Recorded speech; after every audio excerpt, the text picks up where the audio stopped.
Hey everyone, Tyson, the Subaru specialist from Subaru, Prince George here. This is our 2021 Subaru Forester base in the ice silver metallic. So it's that silver with the metallic, got a tinge of blue to it. So the entry-level Forester even comes with LED headlights. They are steering responsive, so when you turn left, the left one swivels left, turn right, swivels right. With the entry level, you do get the steels in the hubcaps. That silver really sparkles. This video really doesn't do it justice. You get a little bit more of the blue when it's overcast or cloudy out, and more of the flatter silver with the metallic when it's sunny out like today. On the back here, lots of storage room in the back of the Forester. That's kind of what they're known for, that big boxy square rear end. You can fit lots of stuff practically in here behind the seats. Underneath here, we have some usable storage. We've got grocery bag hooks. I thought they were kind of gimmicky when I first saw them. They work exceptionally well. 12-volt power point for any charging needs you have. Portable cooler. You go to the lake, you've got an electric 12-volt pump to blow up the inflatables. Now, if you need more storage room, you just lift up on this toggle. This one's already up, and you just push it forward. There's a little bit of an angle here, but nothing significant. It is a 60-40 split, so you can put the other side down, leave one seat up, depending what your needs are.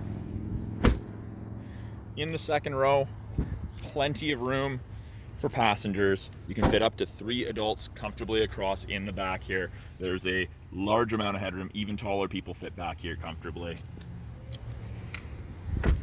Up front, we have power windows, locks, mirrors. As you would expect, we've got a height adjustable driver's seat based off of a pump system. This is putting it down. You probably can't see it going down because the camera is shaking, but it was.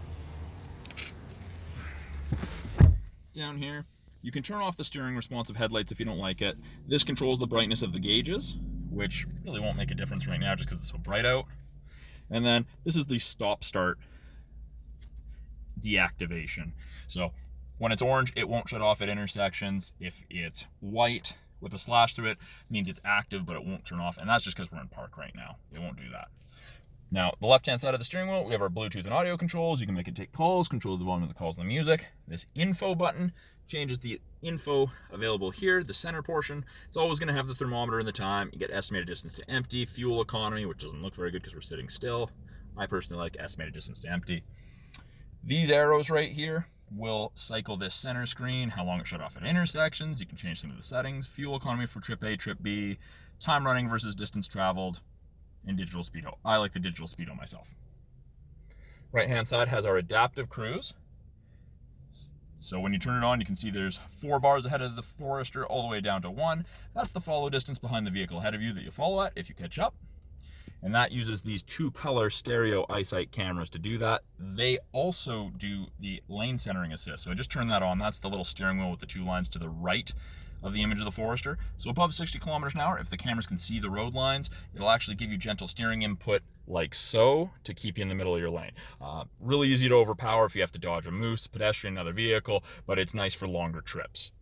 We do have 2 different drive modes, intelligent and sport. So you can see down to the right of the P for park, it says I for intelligent. If I press S, changes the torque curve. So it'll be a little peppier. Good for passing, a little bit more spirited driving.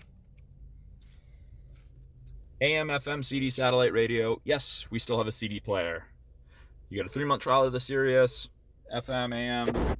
There, of course, we've got USB ports for any connectivity or charging you need, auxiliary for music listening.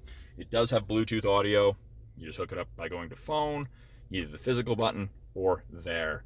And there's lots of settings you can change. This is also our backup camera. The second you put it in reverse, backup camera pops up. It does show you the top of the bumper there, so you have something to relate to. And as you turn the wheel, those orange lines move, show you where you're going to end up if you keep your wheel turned that way. Great for parking lots. Climate control is adjusted from down here. We've got the direction, the airflow, and the temperature. It was turned to warm. I'm going to turn it down because it is a little warm in the sun today. It is an automatic transmission. We've got drive, and then we have a low gearing, and it'll say L for low there, D for drive. Parking brakes are electronic and they're pull button. So you pull up to turn it on and it is on. You still get the red P for park on the dash. To turn it off, you push down on it. If your foot's not on the brake, it tells you to press the brake. Foot down, push down, off it comes. AVH is auto vehicle hold. So when you turn it on, you get a little green AVH to the right there. When you come to a stop, if that icon pops up underneath the green AVH letters, it'll hold the brake for you. So you can take your foot off the brake. Great for construction or rush hour traffic in places that have that. Heated seats, dual stage, high and low for the driver and passenger. X mode is like Subaru's equivalent to 4x4 low, so it locks the all-wheel drive 50% front, 50% rear, makes the throttle and the transmission gearing change, and it makes your throttle response a little less touchy. So great for off-road, precarious situations. And to turn it on, you just push down, and it comes up with X mode, and you get the little rough terrain icon above the temperature there. And then to turn it off, you just push down again. Up top, we've got lane sway assist, so that'll beep at you if you start changing lanes without signaling, crossing lines, and then that's the automatic emergency braking. So you can turn them off if you're not a fan of them. I would recommend leaving that turned on, the automatic emergency braking, at all times. I can't really think of a time where you need to turn it off or want to turn it off, but you do get a 10% discount for insurance because you have that in this vehicle. And then we have Sunglass Storage. So that's a brief overview of the 2021 Subaru Forester base. I'm Tyson, the Subaru specialist. Talk to you guys soon.